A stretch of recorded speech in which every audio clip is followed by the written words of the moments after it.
यह एक सुनहरी मछली है जिसकी कीमत 10 अरब डॉलर है। हालांकि यह सुनहरी मछली बेहद डरपोक है और हमेशा ऐसे माहौल में रही है जहां कोई प्राकृतिक शिकारी नहीं है। कोई भी छोटी सी आवाज सचमुच इसे डराकर मार सकती है। इस दुर्लभ सुनहरी मछली को पकड़ने के लिए उन्हें उस जानलेवा झरने से गुजरना होगा जो 10 टेराबाइट प्रति सेकंड की रफ्तार से बहता है। तोराको ने अपनी 18 हिट नेल पंच के साथ पूरी ताकत लगा दी, लेकिन झरने ने उसे पूरी तरह से पछाड़ दिया। ठीक उसी समय जब वे निश्चित विनाश का सामना कर रहे थे, सनी आगे बढ़ा और अपने नंगे हाथों से उग्र बहाव को पीछे धकेल दिया। इस समय सनी 3,000 बालों की लटों को नियंत्रित कर सकता था, जिससे उसे 160 फुट के दायरे में हर चीज पर पूरी तरह से नियंत्रण मिल गया था। तोराको ने गहरी सांस ली, अपने शरीर की हर मांसपेशी को कस लिया और अपनी सारी ताकत मुट्ठियों में समेटकर अभूतपूर्व 36 हिट नेल पंच का प्रहार किया। इस जबरदस्त ताकत ने वास्तव में 30,000 फुट मोटे झरने को सीधा छेद दिया, लेकिन इस हमले ने तोराको की लगभग सारी ऊर्जा खत्म कर दी और उसके हाथों को अकल्पनीय चोट पहुंची। जैसे ही तीनों झरने को पार करने की कोशिश कर रहे थे, झरने की धारा के साथ माउंट एवरेस्ट जितनी बड़ी एक विशाल पर्वत छोटी धीरे धीरे नीचे गिर रही थी। अगर वह उन पर गिर जाती तो शायद सुपरमैन भी जिंदा नहीं बच पाता।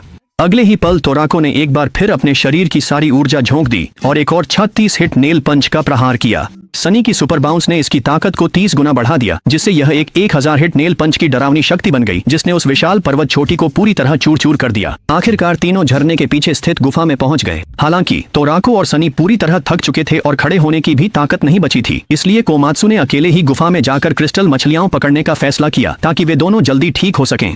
अपनी दृढ़ इच्छा शक्ति के बल पर कोमात्सु सफलतापूर्वक उस तालाब तक पहुंच गया जहां क्रिस्टल मछलियां रहती थीं। तालाब में सुनहरी रोशनी से चमकती क्रिस्टल मछलियां तैर रही थीं।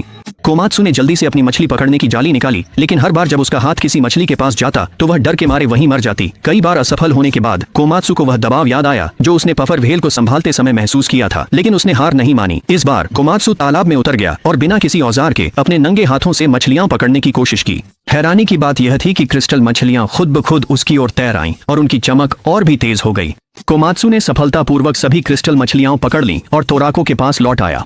इसके बाद कोमात्सु ने योजना बनाई कि वह उन्हें उसी क्रिस्टल मछली के तालाब से निकाले गए तेल में डीप फ्राई करेगा। यह तेल न केवल मछलियों के असली स्वाद को बरकरार रखता था, बल्कि तलने के बाद भी पूरी तरह से क्रिस्टल जैसा साफ रहता था। उसमें कोई अशुद्धि नहीं थी। कोमात्सु की सावधानी पूर्वक तैयारी के बाद तीनों सुनहरी मछलियां तैयार हो गईं। तोराको खुद को रोक नहीं पाया और एक निवाला लिया, जिससे उसकी थकी हुई देह तुरंत ऊर्जा से भर गई। हालांकि सनी को लगा कि अभी भी कुछ कमी है। तभी कोमात्सु को अचानक कुछ याद आया और उसने जल्दी से मिल्क स्टारडस्ट निकाला, जो दुनिया का सबसे जादुई मसाला है। उसने इसे सुनहरी मछली पर छिड़का और वह तुरंत एकदम परफेक्ट मेल बन गई। चखने के बाद सनी स्वाद से पूरी तरह हैरान रह गया।